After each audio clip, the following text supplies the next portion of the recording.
Hi, everybody, and welcome to Coaching 101, where we look at the science behind some classic coaching techniques and tools, and we'll also share with you how we use them in our real-life coaching practices.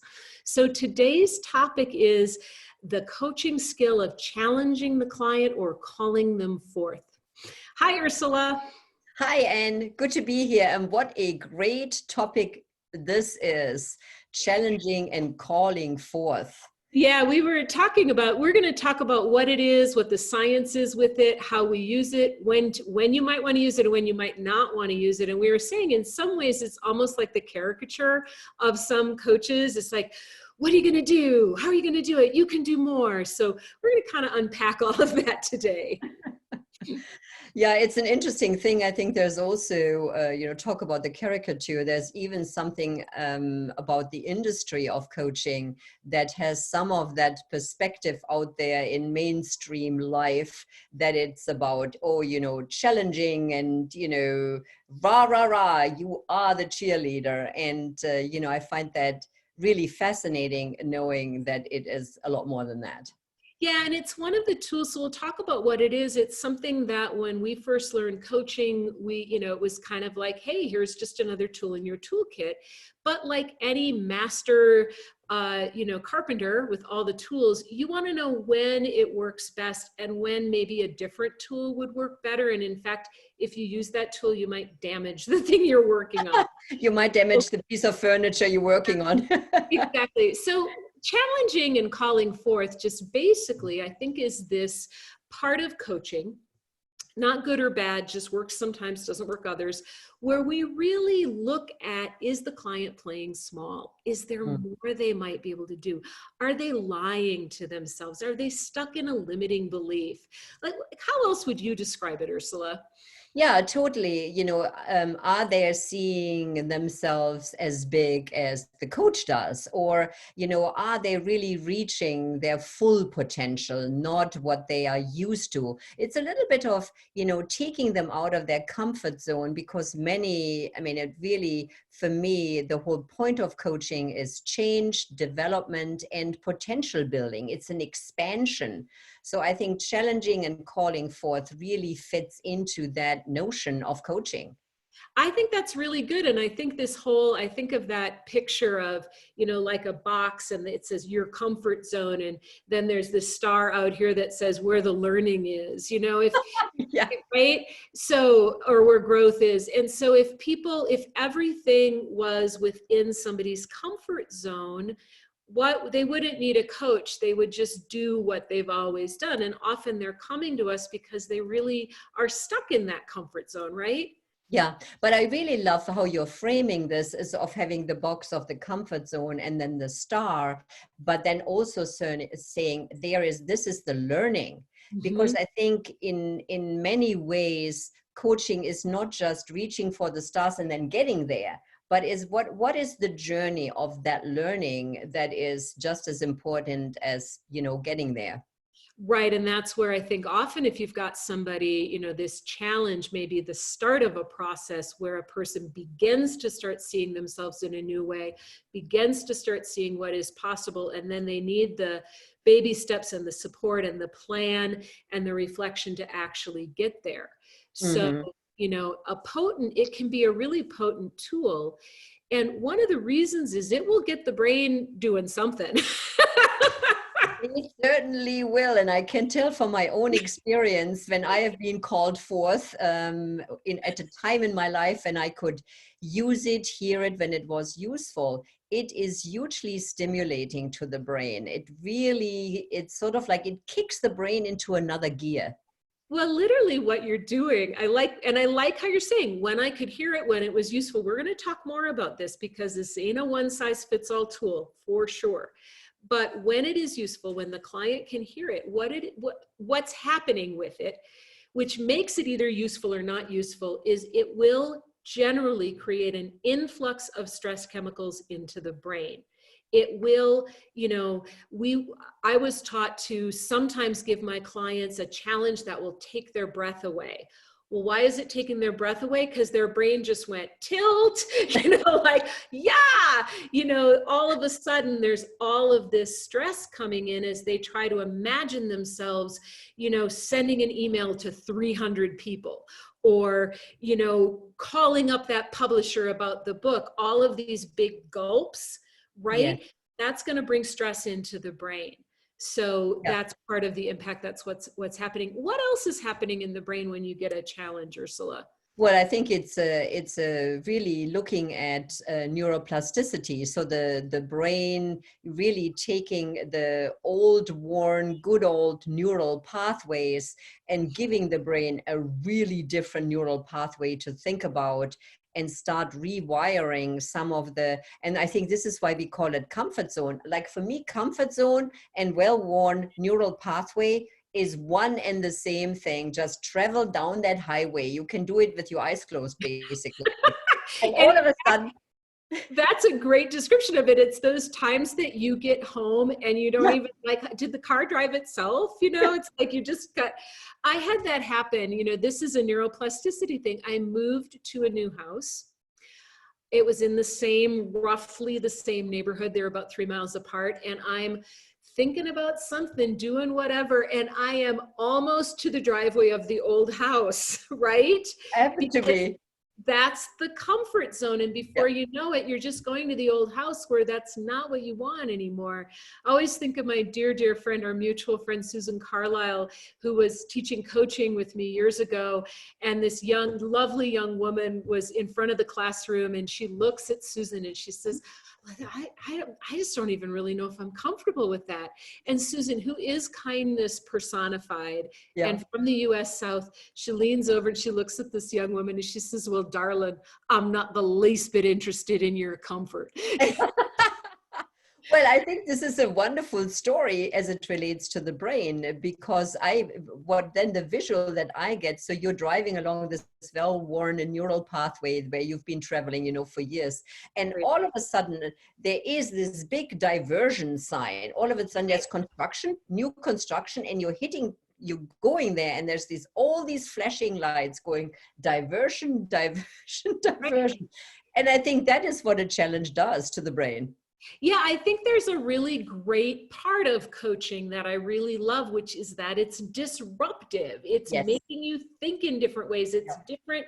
These are my two neurons, different neurons firing. You're bringing in often novelty. Yes. When something is novel and kind of makes us curious and we don't quite understand it, may actually also trigger dopamine, which will tell us, pay attention there. So there's all of this really interesting stimulation happening to the brain, that if you've got a client who's kind of plodding along, wondering why they're not really getting where they want to go, this kind of challenge calling forth can really be impactful. And I'm thinking about a time that it really worked for me that I can share. Maybe you have one too. This was early on in my coaching career. In fact, I was just in certification. And in the class the school that I went to, you had to have 5 clients for certification. And I had like 2. And certification was starting, and I was like, not sure where these clients were going to come from. And I talked to my coach, and he said, what do you want to talk about this week? And get new clients. And so he coached me on that, and we had a plan, and I came back the next week. I hadn't done a damn thing, right? I had not done anything because my fear about it had, kept me in that box. Yes. And so he said, what do you want to talk about? It's like, well, I still don't have my clients for certification. And he said, I'm not coaching you on that. He said, you're a powerful woman. Go get your clients. Now, what else do you want to talk about? And really, I think I was shocked. I think I was a little flushed. Yeah. There was also this acknowledgement in there. It wasn't shaming. It was calling me forth into a bigger version of me. Yes. And you know what? I wanted to be that bigger version. I wanted to be the Anne that he saw, not the Anne that I was seeing. And so you know what I did? I just went and got the clients. I just, all of the ideas that I had, it was time to take them off the shelf and go do them. And I got my clients. And I think by the next week I had 4, and then, 1 more was no big deal. So that was time that it really worked. Yeah, it's a really great example because it sounds like that your brain really needed a little bit of stimulation and motivation to sort of like kick into this other gear that you had, you just didn't use it. Yeah, and let me say one other thing about that, because I think there was a factor that was also present that's really important, because just the shock and awe can, you can even feel it or imagine it. If you've just got somebody basically saying, if he had said to me, I already coached you on that. What's wrong with you? And why are you so full of SH blah, blah, blah, that you can't go do this? I think there would have been so much shame and feeling bad and like I was a bad client and like I was incompetent, that I Yes. don't think I would have been able to do it. So he married this challenge with an acknowledgement that kept my brain from Yeah. going tilt and kept it just focused. It just got me to this just right place of just enough chemicals where I'm like, yeah, you're right. I'm up to big things in the world and I don't want to be small. Yeah. Because I want to be the person you see me as. So I think that's really critical in terms of how the client feels. They can't be so overwhelmed by the chemicals that it actually makes them paralyzed. Yeah, I really like that. That then leads me also to think about that the goal then can't be so big. I mean, he didn't say to you, get 20 new clients. It was within the realm of possibility. So if it gets then too big, it gets then so overstimulating and so overwhelming that, at least for me, if it's that big, I don't do anything because I don't know where to start. But Yeah. 5 seem to be a number that you could really wrap your brain around.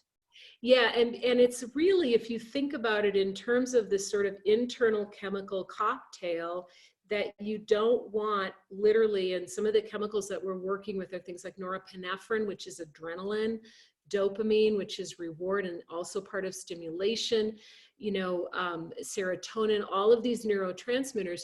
If this part of your brain, the higher brain, the prefrontal cortex, part of making good plans and good decisions, probably the seed of most of our personality, if that gets so flooded, what it will do is put you in more of a state of paralysis or fight, flight, freeze, Yeah. where either you'll feel like, I just have to get off this coaching call because I can't deal with this, or get belligerent with the coach, or just Or say, fire the coach. or fire the coach, or become compliant, but because Yes. you feel paralyzed, right? Yes. So, Yeah, absolutely.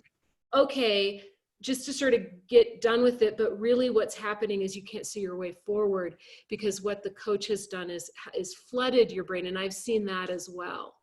So So really, what you're saying is the way that it's useful is when it is brought in a way that's kind and loving in a really good relationship with the coach, when the challenge is at least somewhat realistic, and when the client's brain is somewhat understimulated and sort of like in a little bit of a comfort zone or whatever kind of frame of mind. yeah, it's like, how full is the cup? Yeah. Right? If Yeah. this cup is full, you Yeah. do not want to be adding Yeah. more. If the cup of my stress is already full, you do not want to challenge me, unless the challenge is to take some stuff off my to-do list. That Yes. might then be a good That might challenge. be a good challenge. But go do more is like filling up the cup. If the cup is empty, kind of empty like this, you might want to fill that up with a little bit of like, hey, I'm going to challenge you to do this. There was one time in my life, one time as a coach, I've been a coach almost 20 years, where I had been talking to a lovely client about quitting her job. And we've been talking about it for probably 4 or 5 months. And I finally got to the point where I said, just call me when you've done it. Like, there was she was so unmotivated. She was so bored. She was so miserable. She didn't even feel like herself. It's like there was nothing there, that I was like, I can't even coach you about this anymore. Quit your job. But, for a lot of clients, that would just be sort of rude and unkind and inappropriate to just challenge everybody all the time. Yeah. No, you have to really know your client. You have to really know where their brain state is. Yeah. I also think that I think one also needs to see the client's life in the bigger context. They might not be able to either get 5 new clients or whatever it is because they're moving house, they look after an elderly parent, they have 2 small kids under 5, or their house is being renovated. I mean, there's other stimulating aspects of life that also have to be taken into consideration. So it's the Yeah. whole life, not just one aspect. It's like there's other things that are filling up their cup. Yeah. And so that's a big discernment on the part of the coach. So we know challenging calling forth, if somebody just is really, kind of a little flat, they don't have enough stimulation, providing that can be super useful. Yeah. If what's going on in their life has them already somewhat overstimulated, that's a full cup. And if you add this in, then you may actually take them to the part of where they're not as capable. So we always think about it, it's a curve, and we've got other, videos on our YouTube channel as well as on our coaching blog about the Goldilocks of your brain.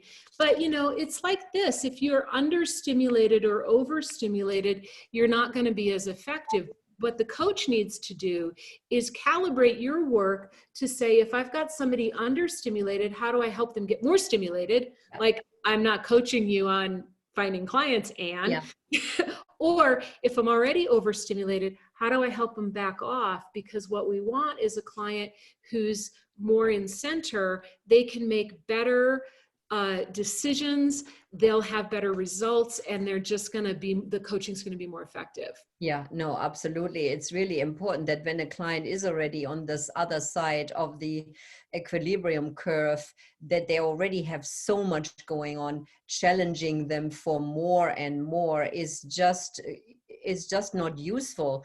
I find that, talk about the prefrontal cortex, the executive of the brain, making good decision, clear focus.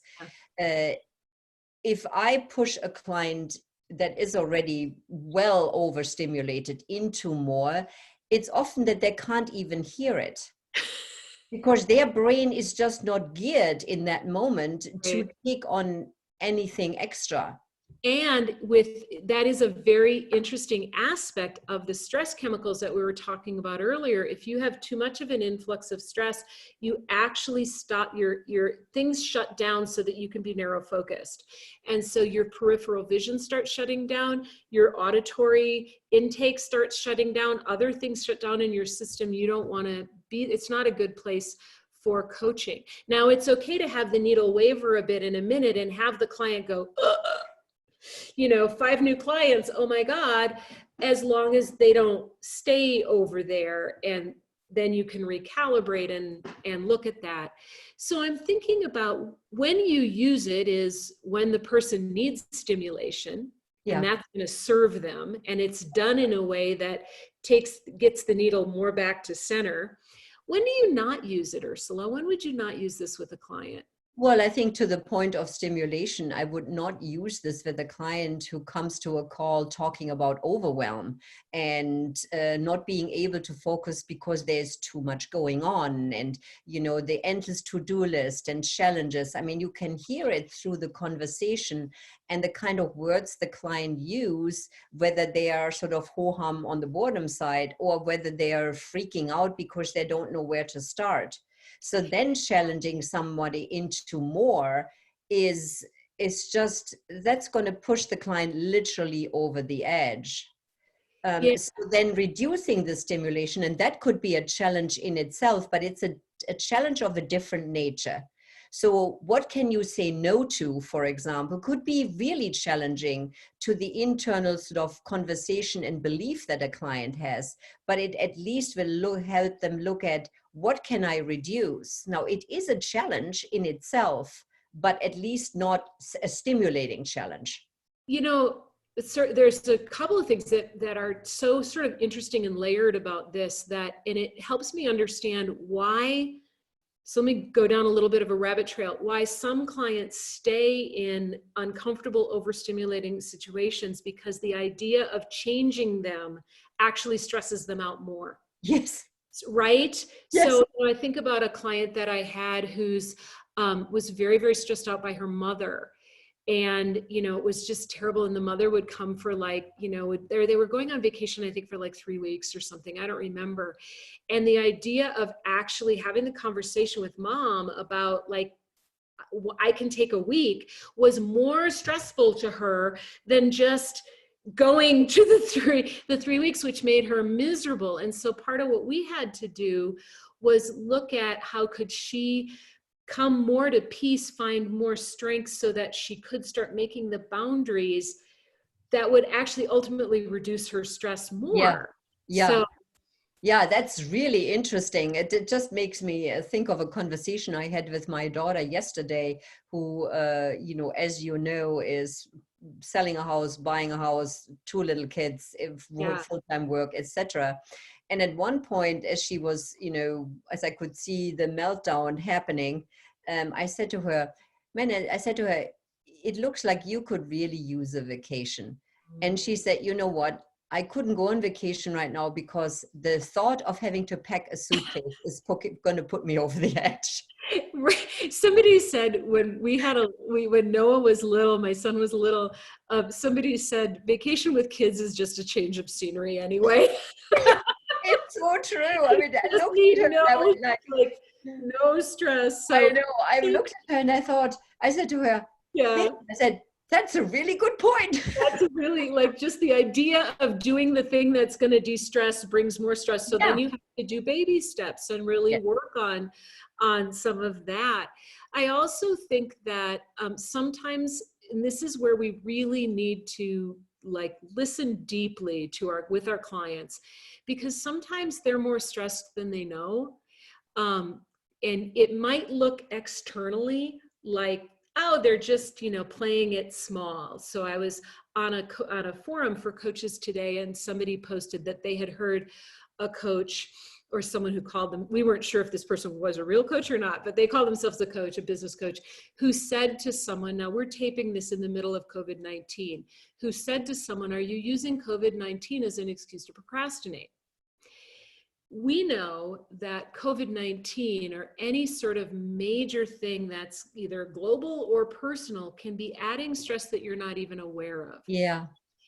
And so it might be that this person is procrastinating. To me, it's more likely that they are having, like many of us, just getting the dishes done and a shower Yeah. and maybe keeping the papers from piling up too high on your desk is as much as you can do, Yeah. because there is so much other stress at a really low lying level. Yeah. So during a big crisis, whether again it's personal or global, that's not where I would look with the client right away. I would probably more assume that the reason they're maybe not doing something may have to do with they can't get their brain to focus on it because all their energy is being taken up just with wondering whether they have a Toilet mat, paper. toilet paper, is the mask clean, can they go to the grocery store, how many Yeah. people are in line? All of that is tremendously taxing. Yeah. So I would No, look there I, first. yeah, no, I completely agree with you, especially about in this situation. It is not stress that is clearly visible or obvious, but it is really internal. And from what I see in my clients, it looks very different for each person, has very different impact on each person, depending their life circumstance, and where they are. Yeah, So, so it's you don't know how full that cup is, and you might want, and they may not feel like the cup is full, but it might be fuller than they think. And there are some cues to that might be the case, and one of them is, this is probably the best one, are they more tired than usual, even if they're getting a decent night's sleep? And sometimes stress keeps us from getting a decent night's sleep. But I have heard during this time people say, why am I so tired? I'm sleeping enough. And it's actually because your brain is just working so hard in keeping you going during the day that it's exhausting. yeah, So So the other thing that's just coming to me, and it's sort of based on a personal example, when I sort of was pondering, I'm sort of, many people at my age are now retiring, and I was pondering taking it a little easier, taking more time for other things. And I had a business coach at the time, and she sort of challenged my belief around what this retirement, if anything, what that would look like. And what I realized at that time, and I've really taken this to heart, is that we really need to also look at the values the client holds. Not everybody at every stage of their lives wants to go bigger and bigger and better. It is a little bit of, this consensus reality out there that success must look like this. And you are successful if you have this big vision and God knows what. And I love that. I was both sort of baffled and also curious. And it was really interesting. I shared this with my husband, and I said, for some reason it sort of didn't sit with me. I didn't know what to do with it. And he said to me, smart as he is, he said, well, all you need to look at, what would it mean to you if you reached your full potential? And then I knew what I could do with this in the concepts that of the values I hold in regards to grandchildren and sports and, working with you. Then I could frame it. But just looking at what are my beliefs around my retirement or my age, it just didn't work. That challenge, then, it didn't resonate. I could not love this more, and I'm so glad you're taking us here. And I think about, there have been times with coaches or coach friends who wanted to be supportive that have pushed us. We run a boutique business. We always have. We don't employ a lot of other trainers. We have a couple of part-time people, and we have been challenged on this. And we've looked at it. We've looked at it really sincerely. And is this our playing small? And are we doubting ourselves? And I remember one conversation Ursula and I had about this, where we got into this loop about, well, what if we did? And what if we had these trainers and we did this and we were able to be like on every continent? And we just, like, we were horrified. We were absolutely horrified at like what that would take and what that would mean. And, and it was like, all of a sudden we're doing all of these things that isn't what we want to do anymore. And we were like, no, this is our just right. And it makes me think of a story I heard years ago. I don't know if it's true or not, but somebody was talking about seeing a mother and daughter in the airport, and they were having this beautiful conversation very near this person. And they were, kind of hugging and crying, and they were going to they kind of separated, went to different gates. And at the very end of this conversation, before they left, they said to each other, "I wish you enough." Oh, that is so cool. Right? And I've never forgotten that. Like, I wish me enough. Yeah. Not everything. Just right. I want just right. I want just the right amount of stimulation without being overstressed. I don't want to be bored. And so for me, I want to be coached towards my enough, not always toward the more. But I also don't want to be seen as small, where I'm just, playing littler than I am. Yeah. So I think that, to me, is kind of the bottom line, is we want to coach our clients and bring in the challenge that will help them go to enough. Yeah. And that is so different for each person. It takes a different exploration. So where we started saying it's not a one size fits all, it is so true. It depends what their value, what is their just right, what is just enough. And that really looks completely different for every single person. And I want to say one other thing sort of about, because we talked about sort of the stereotype and the myth. And I think there are, in the coaching world, there are some myths sometimes that people think that if you're really a good coach or a strong coach or worth a lot of money, it is because you are personally unafraid to really challenge your clients. And I think about, you want to also find your own comfort with not challenging them sometimes, and that it's not about, are you brave enough to really push them, but it is about, are you calibrated to where they actually are? Do they need a little push, or do they need a little, like, let's get that needle back to where you can actually function better? Yeah, that is just lovely. Well said. I am even wondering if it takes more courage to look at the dialing back versus the ramping up, because it's so culturally embedded in us to believe that we want more all the time. And Yeah, maybe this is the blessing of COVID-19, where everything gets stripped away and we're just stuck at home, for us to examine what is the just right, what is the just enough, that is right. stimulating, exciting, but also joyful, and it is our full potential without taking us over the edge. I love that. So that was our thoughts on the neuroscience of challenging and calling forth, and when we use it and when we don't. And I do think, it is so individual to each client, and that a masterful coach is always in calibration with where your client is. So Yes, thank totally. you. Thanks, Thanks, Ursula. Thanks, everybody. Thanks, everybody. Anne. See you next Bye-bye. time.